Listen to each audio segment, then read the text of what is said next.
Okay, how are people supposed to support local on a Walmart budget? You should absolutely watch this man's video in its entirety because he brings up a brilliant question, and it's one that I'm going to try and answer as a small business owner myself to give you the unfortunate truth. It is becoming near impossible to support local. And the reason that is because small businesses are not subsidized on the back end. This is the stuff that is not taught to anybody in schools. It's not taught to anybody in schools. There's no university, to my knowledge, that will explain any of this. Largely because it doesn't line up with their values of being able to just take everything over. Okay. The idea is that you want to get rid of your competitors. That means, and who is the biggest competitor for big business? It's small businesses.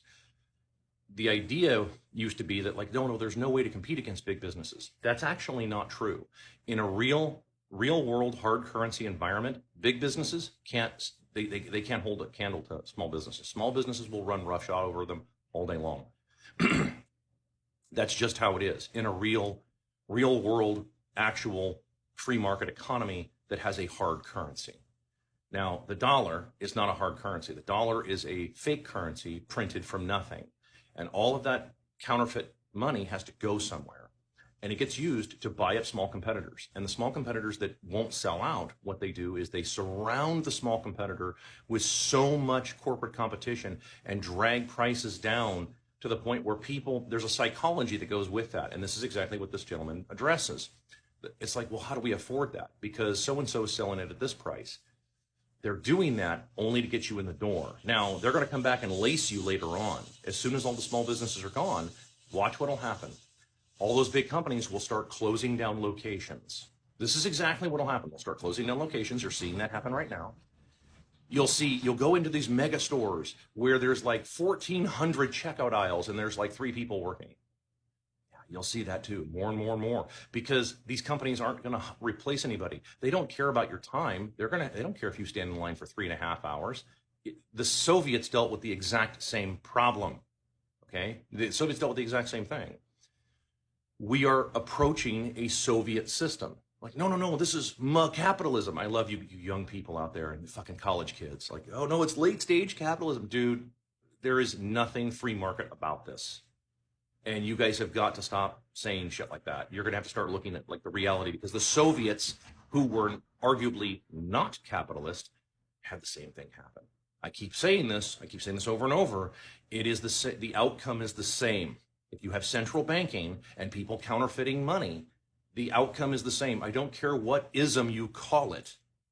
It doesn't make any difference. Stop getting hung up on labels and names. You guys, it's just like you guys who try to put me into a political box, and it's like, dude, well, you don't fit anywhere. Of course I don't fit anywhere, because I think for myself. I don't have to have anybody think for me. I can do it for myself. I don't actually have to ask anybody else's fucking opinion, because I can develop my own, and because I can, I have eyes and I can see the world for what it is, right? You're supposed to be able to do the same thing. You're not supposed to listen to somebody else and have them give you your opinion. That's just fucking stupid. Okay. I don't care if it's Bill Maher or Tucker Carlson. It's just, come on. So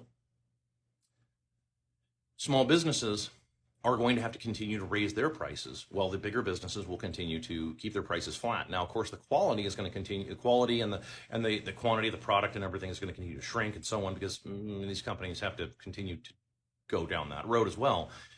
But the small businesses eventually will end up capitulating. They'll realize that it's just not profitable to be around, and many of them will start to go away. This is when the whole thing turns into this sort of like what we're seeing right now happen, where everything is homogenized. Everything is starting to look the same, no matter what city you go to.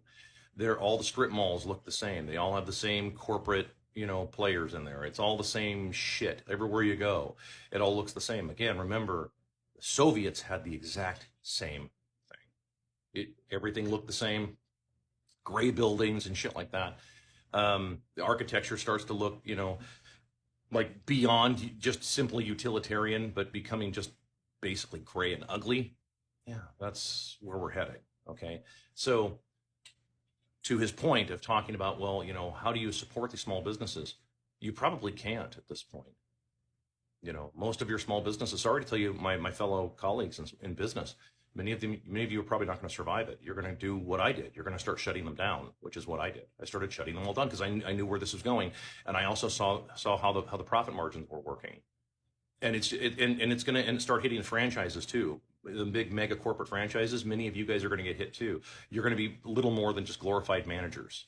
You know, I mean, yeah, you'll own shit on paper if you want to call it that, but it's you don't own anything. Just like I pointed this out, franchises, you don't even own you don't own your property, you don't own the building, you don't own the equipment in the building, you don't own the name, you don't own anything in there. You're a glorified manager. That's it. You make a little profit for now.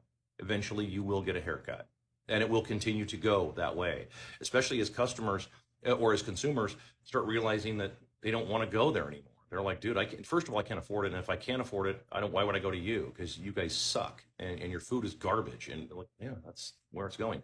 Quality of products is becoming crap. So I don't mean just food necessarily, but I mean, there's franchises in all kinds of different things. I know of what I speak. I mean, you know, I'm involved in that currently and everything. And I know it has a shelf life. I know that there's about 3 years left of this. True story. Before the quality gets so bad that no longer will I be able to warranty any of the product. You know, no longer will I warranty the product. I will just say, nope, I'm not doing that, because you're very giving with my time. And that's what ends up happening is that the big corporations start, you know, leaning heavily on their franchises and dumping all their problems on their franchises.